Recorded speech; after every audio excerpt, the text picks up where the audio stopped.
Bueno, yo les podría platicar de cuando sucede el accidente de Chernobyl. Yo estaba estudiando ingeniería nuclear. De repente, pues todo lo que yo había descubierto como algo extraordinario y fascinante de cómo el hombre había podido llegar a dominar el núcleo del átomo, especialmente el núcleo, y cómo a partir de una pastilla del tamaño de esta parte del dedo se podía generar electricidad el equivalente a varias toneladas de carbón, ¿no? Era así como mágico, extraordinario, era fascinante, ¿no? Entonces uno cuando está estudiando estas cosas, de repente se queda sorprendido de la capacidad del desarrollo científico y tecnológico del ser humano, pero cuando ocurre ese accidente de Chernobyl, de repente fue como si se hubiera caído un velo de los ojos, ¿no? Me empiezo a dar cuenta que todo lo que habíamos visto en la universidad estaba manejado de una forma en la que nos decían que era segura, que no emitía gases de efecto invernadero. Ahora está de moda que regrese la energía nuclear porque es la que va a resolver o va a contribuir a que no suba la contaminación de gases de efecto invernadero en la naturaleza, en la atmósfera. Pero en realidad lo que está detrás son intereses transnacionales fuertísimos.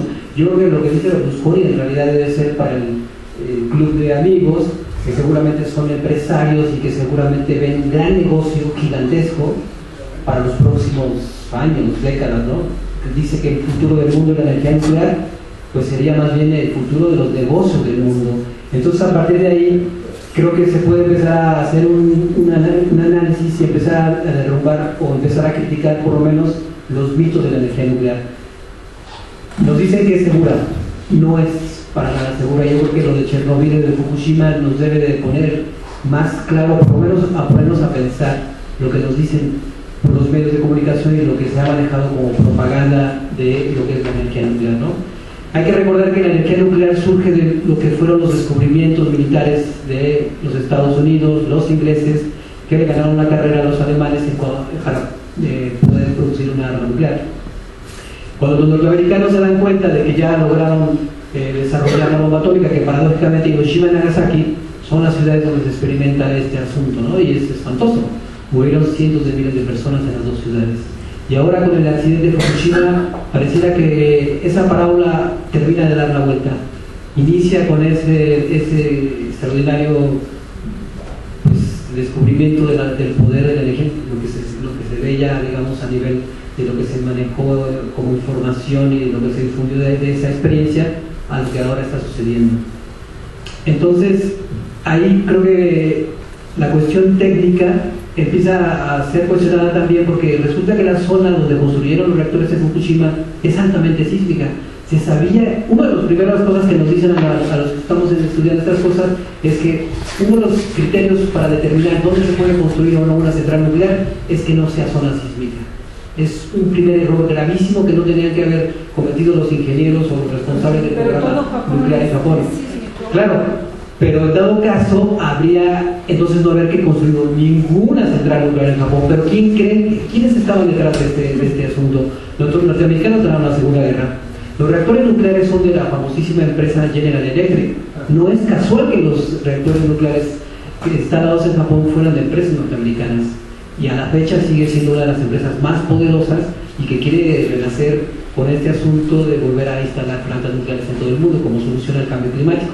Entonces, además, hay información de que un científico japonés les advirtió desde el año agosto de 2006 a los empresarios, esto de TEPCO, la empresa operadora de las plantas nucleares en Fukushima, que había que tomar ciertas precauciones porque como es una zona sísmica donde está la planta de Fukushima, había que tomar ciertas medidas en caso de que ocurriera un accidente nuclear, en caso de que hubiera un sismo.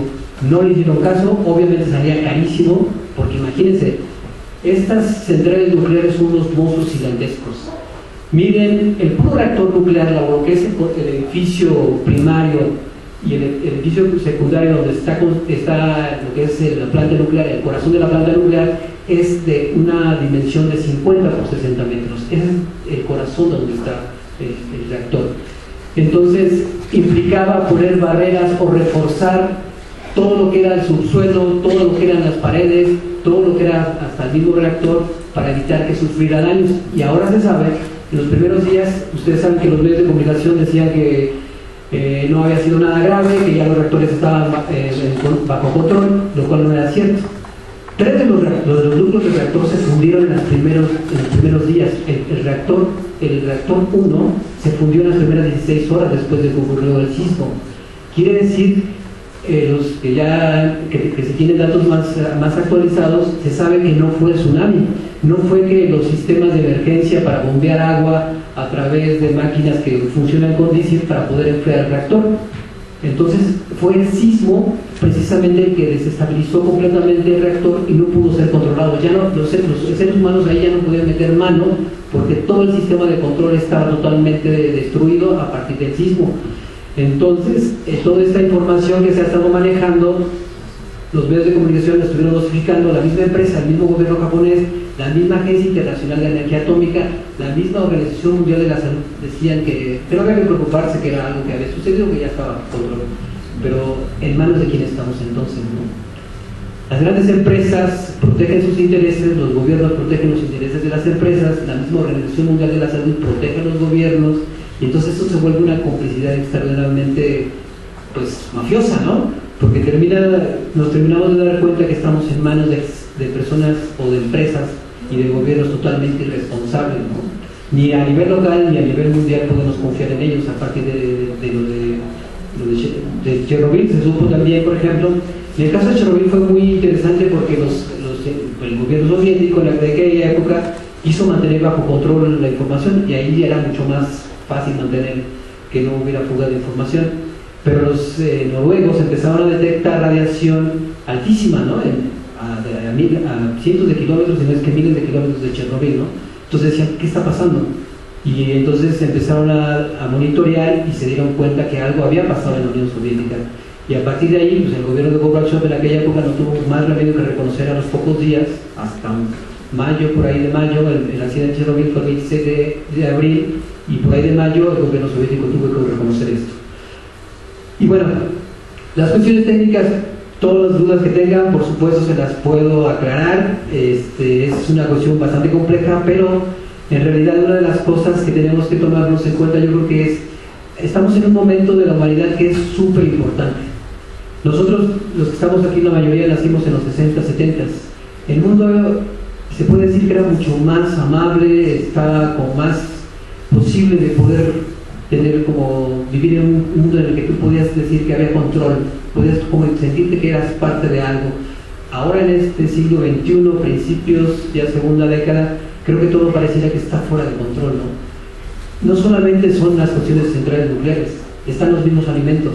Los organismos genéticamente modificados están en manos de unas cuantas empresas, y además lo más absurdo es que hay una empresa que quiere que las semillas, hay una famosa que se llama Terminator, que es estéril, no la podemos comer, pero los campesinos ya no la pueden volver a sembrar. ¿Y eso por qué? ¿Cómo es posible que estas personas, estos grupos industriales, los mismos gobiernos norteamericanos, ahora los europeos, están dando pie para que se libere la producción de este tipo de semillas?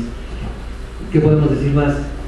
Todas las sustancias químicas que tenemos en la casa para limpiar la estufa, para limpiar los pisos, para limpiar todo lo que se pueda ocurrir. Ustedes seguramente en los centros comerciales hay una cantidad impresionante de cosas, pero que tienen sustancias cancerígenas.